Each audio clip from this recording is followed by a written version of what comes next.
look like this, and you're going to have just a few stitches left along the top. I think it's 4, 8, 12 stitches left.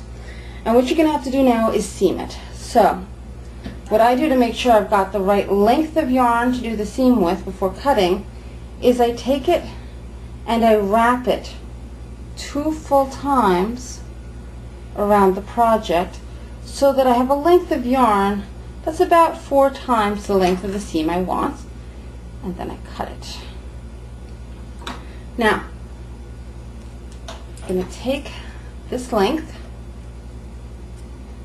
and I'm going to thread it onto a yarn needle, which is also called the darning needle, correct? It's also called the darning needle, yes. I think it's also called the tapestry needle too. And because of the way this pattern works, I have to take this and put it through all of the stitches on the needle in order to draw them tight together. So just pop those through. Very often this causes a small hole in the top of the hat, but I'm going to show you a quick trick I use to keep that from happening. So I've got them all. I'm going to put my knitting needle aside.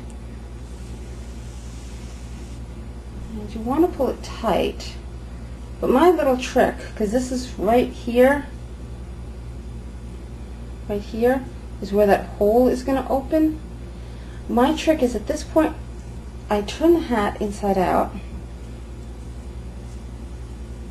sure you can see this well. And holes there. I'm going to whip stitch that closed. Now define what a whip stitch is.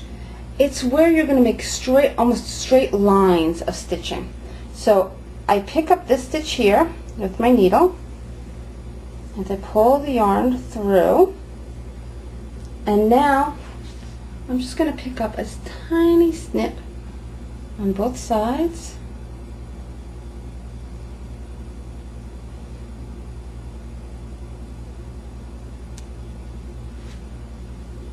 and pull through to close it.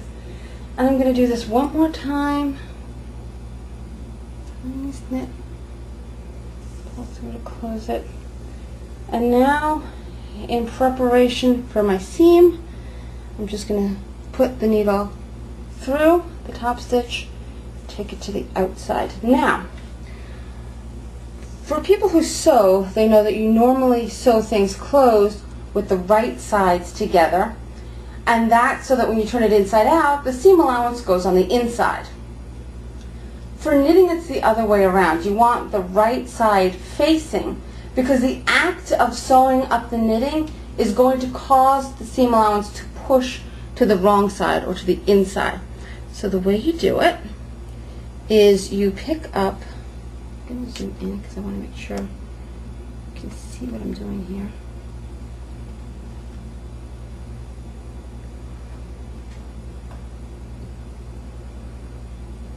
Pick up one of these V's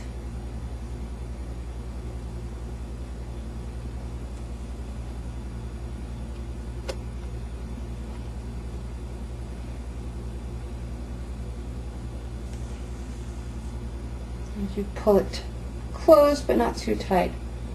Now you take one of these V's on the other side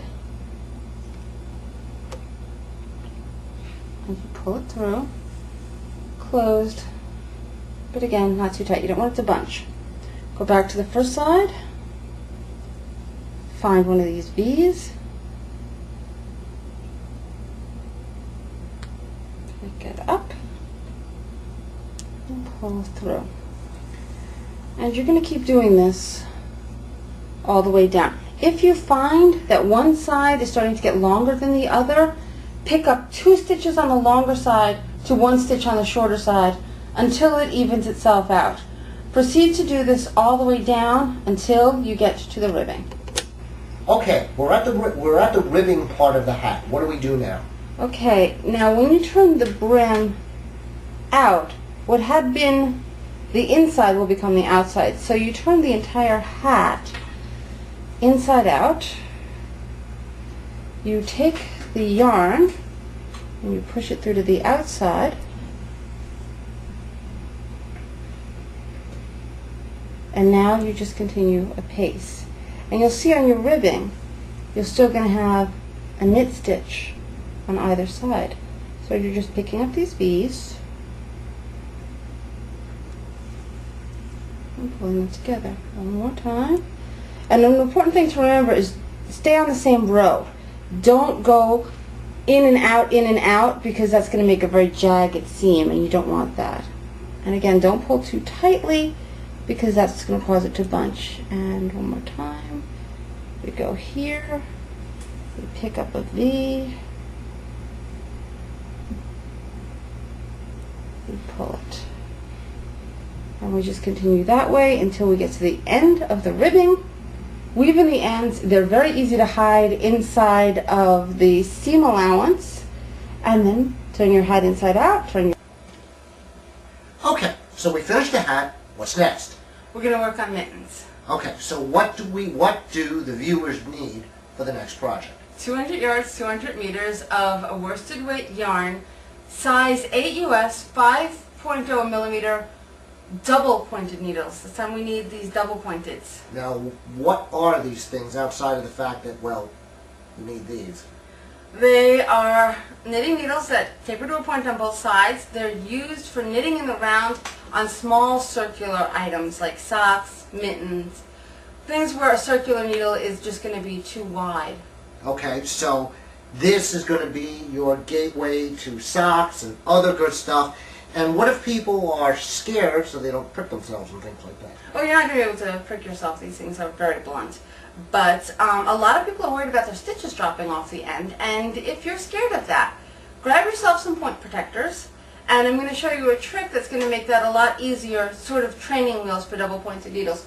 You're also going to want to get yourself 2 stitch markers and a pair of paper clips or rubber bands, or 2 strings of a contrasting yarn tied in loops will do in a pinch. Alright, so until next episode, I'm Jason Block for Knitting Step by Step. And I'm Ivy Reisner. Thank you for watching.